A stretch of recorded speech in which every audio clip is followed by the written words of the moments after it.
Guys, quick question. Would you advise Kamaldeen Sulemana to sign for Ajax or Atalanta next season? Let me know your answers down below in the comment. In today's video, we are going to talk about Mohammed Kudus, Partey, Kamaldeen Sulemana, and many more. So please make sure to like, subscribe, and also turn on notification. My name is Adam. You're watching SportsCornerGH. Quickly, let's jump into it and begin with Kamaldeen Sulemana. He was signed from Stade Relais in 2023 for 25 million euros to Southampton.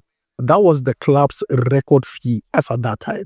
Now, when he got to Southampton, he did not live up to expectation. In the just ended season, he scored only one goal and provided 1 assist.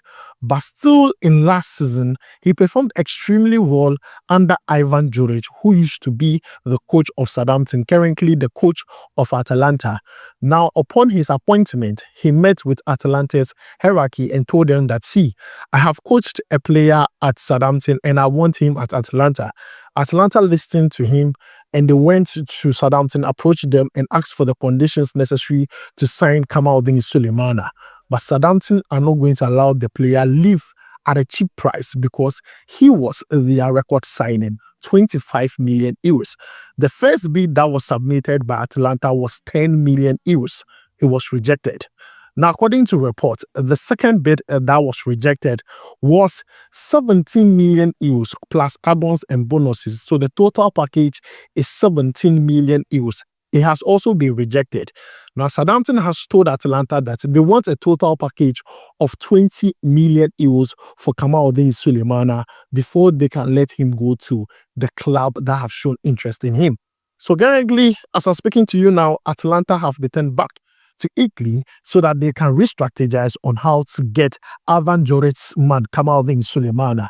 But the reason why Southampton is doing all this is because they don't want to let the player leave at a cheap price. They signed him for 25 million euros. And when Genoa brought 5 million euros, it was rejected immediately. But then as I'm speaking to you now, Ajax are monitoring the situation. Now, this is not the first time Ajax have shown interest in Kamaldeen Sulemana. In the just ended transfer window, they wanted the player on loan. Everything was going on low, but then Southampton was making things difficult for Ajax, and that did not materialize. So he ended up staying at Southampton last season. But this time around, a lot of clubs have shown serious interest. But then the club that have shown serious interest is Atalanta. So far, 2 bids have been rejected, and this is coming from several reports in England concerning Kamaldeen Sulemana. As I asked, would you advise Kamaldeen Sulemana to go to Ajax or Atalanta? Because looking at what is happening, I feel like these are good things for the player to explore and also give his career a certain boost because there is World Cup 2026 to play for. And guys, this is the latest update that has to do with Kamaldeen Sulemana. Now, moving away from the player, let's talk about Partey. We all know the latest updates concerning the player. Talks between Partey's camp and also Arsenal are at a standstill. It is not going forward, it's not going backwards. Things are just on a standstill. And a lot of reports state that Partey is yet to leave Arsenal and he's in talks with a lot of clubs. Atletico de Madrid, Barcelona, Juventus, even Saudi Arabian clubs have all started talking to Partey. But then today, he was a topic of discussion on ESPN when a transfer expert weighed in on the conversation, stating that Arsenal are going to regret. In fact, Arsenal is going to be weak if they allow Partey leaves because he was their defensive cover in last season. Guys, let's check out what Steve Nicole had to say about Partey. Let's check it out. Year was absolutely one of the defensive rocks that team has been built on over Arteta's years. So for them to lose him, that means a team that, in my opinion, needed one spot up front. Put all your money into that position. That's the position and that's the spot that can maybe win you the Premier League. To now, they're going to have to use some of that money to replace Partey if they don't re-sign him. So, every which way you look, it weakens Arsenal. It weakens them from the Declan Rice point of view. It weakens them from a financial point of view. It weakens them being able to go and spend a lot of money on a centre forward. And ultimately, it weakens them defensively. So, them not figuring this out with Partey, in my opinion, is absolutely huge. I mean, a guy who 18 months ago, had he left, we wouldn't have been particularly bothered, I don't believe. But in the last 18 months, the way he's performed. So guys, you have heard from Steve Nicolo on ESPN talking about Thomas Partey and why if he leaves, Arsenal are going to suffer. I agree with him 100%. You and I know Arsenal had a problem last season.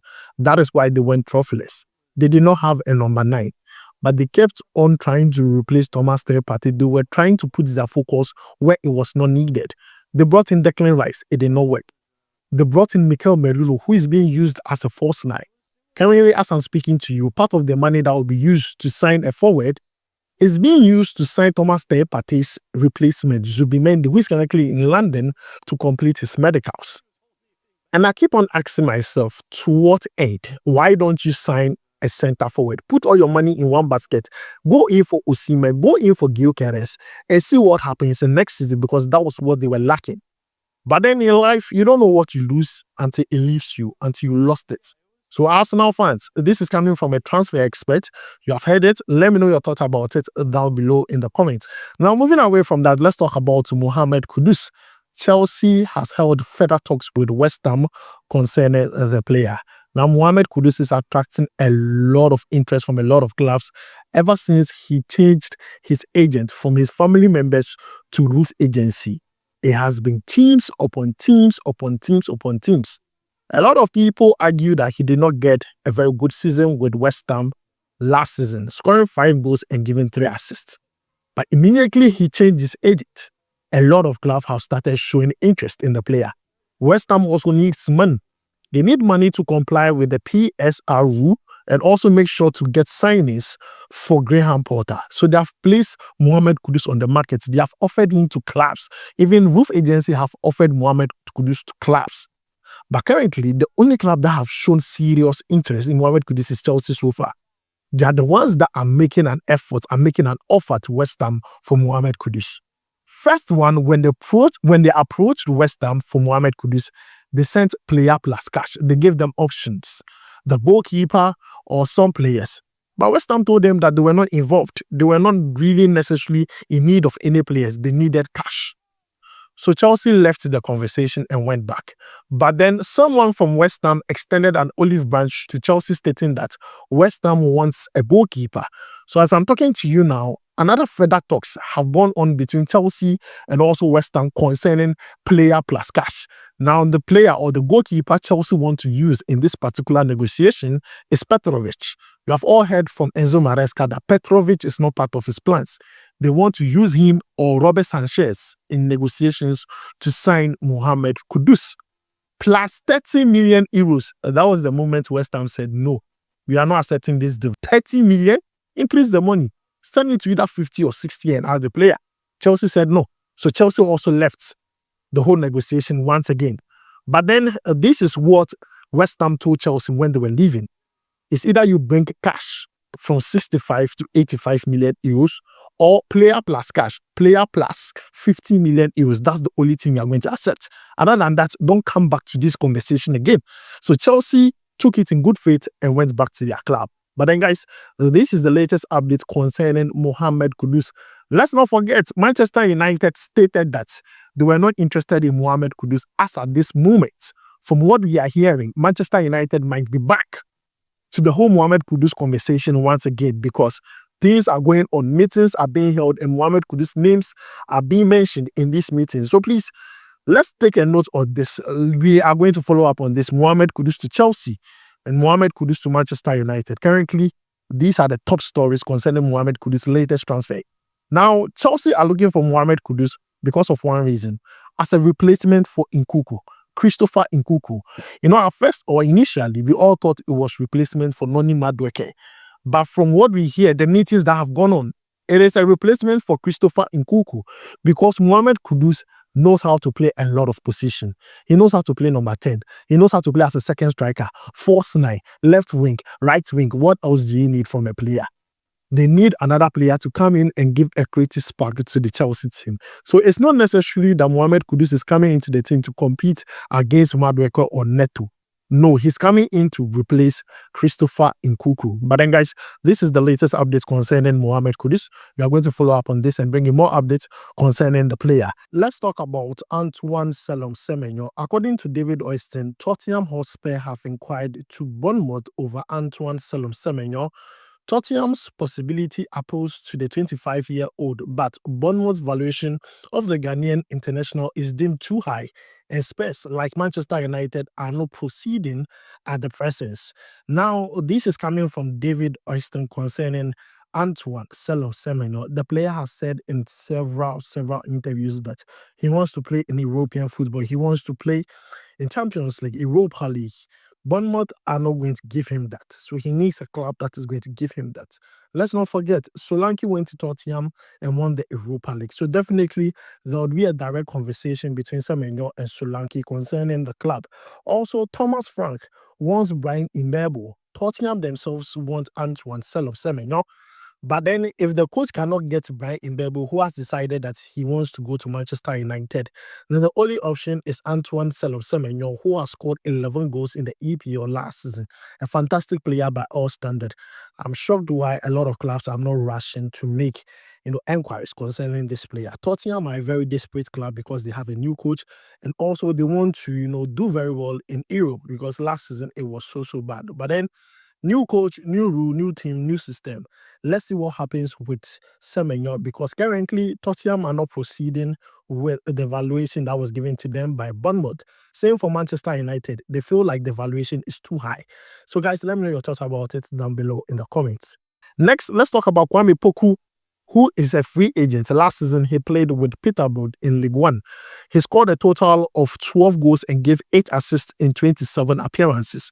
So far for the club, he has scored 30 goals and given 30 assists. This player is a champion in the League One, but currently a lot of clubs have shown interest in the player. In my previous video, I talked to you about clubs such as Rangers and Celtic who have shown interest in Kwame Poku. This morning, we have heard that Ipswich Town have shown serious interest in signing Kwame Poku as a free agent. Compensation fee to Peterborough. Then you get the player. He comes as a cheap, option for all these clubs. And Ipswich Town, they are relegated back to the championship and they want to get promoted immediately. And they look at Kwame Poku as a potential player that can help them get promoted to the EPL very quickly. But then, guys, this is the latest update concerning the player. Next, let's talk about Jarell Quansah. Jarell Quansah to Bayern Leverkusen is a done deal.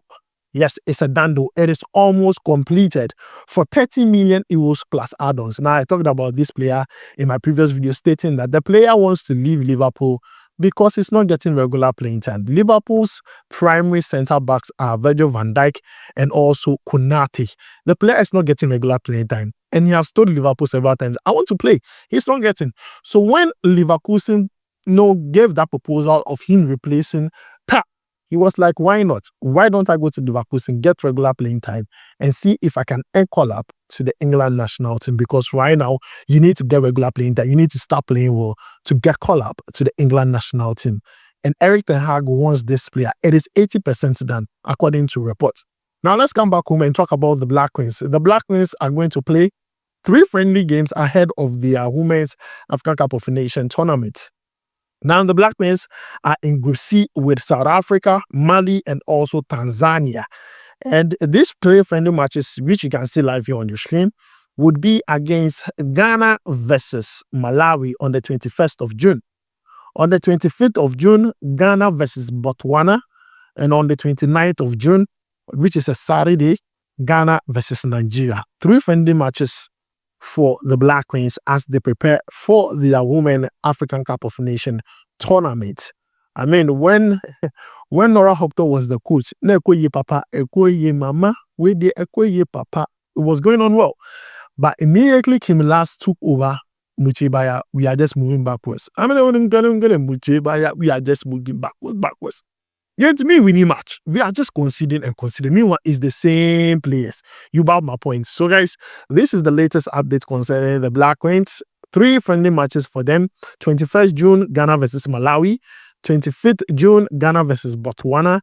And also 29th June, Ghana versus Nigeria. Please keep note of this. We'll make sure to bring you all the highlights from all these games live here on SportsCornerGH. So guys, thank you for joining me. My name is Adam. I'll make sure to see you in the next one. Charlie, we go vibe.